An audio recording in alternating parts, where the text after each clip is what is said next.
Let us be very clear. Hamas breached international law on the 7th of October. Hamas targeted innocent civilians in the most callous and inhumane manner, and their actions have been rightly condemned by right-thinking people across the world. But we should also be very clear.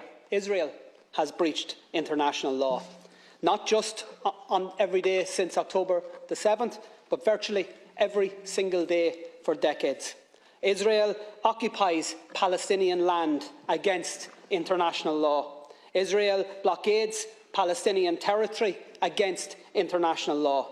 Israel builds and expands illegal settlements against international law. Israel enforces an apartheid system that restricts the movements of Palestinians and denies their fundamental rights against international law. And Israel regularly and systematically attacks and kills Palestinian civilians against international law. So the question that must be answered by all of us in political life is this: how does the world respond to flagrant abuses of international law? When it comes to the horrendous war crimes of Hamas, the response was very clear and very consistent. World leaders queued up to say Israel has the right to defend itself.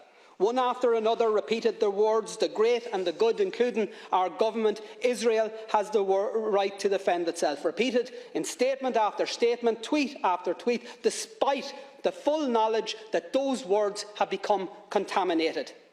The words "Israel has the right to defend itself" means in practice that Israel takes that right as licence to bombard civilians, to bomb schools, hospitals and other civilian infrastructure, and it has now been taken as licence to enforce the displacement of 1 million people from one end of an open-air prison to another, to deny food, energy, medical supplies to a besieged civilian population, to actually deny them water, to ensure that children, the sick, the disabled, the elderly will literally die of thirst.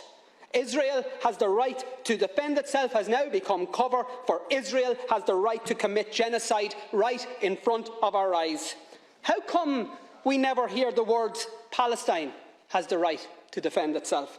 Not when a humanitarian flotilla bringing essential supplies to Gaza is met with a military assault and the murder by Israel of 9 unarmed activists. Not when Palestinians march in peaceful protest against a legal blockade and are met again with a military assault and the murder of 300 of them.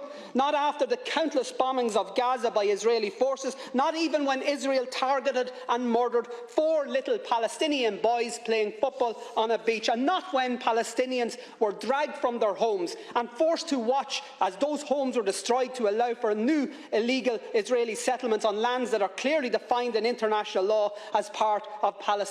And not after the countless offensive attacks by Israel against the people of Gaza or the West Bank have we or heard anybody in this House or any Western leader utter the words "Palestine has the right to defend itself."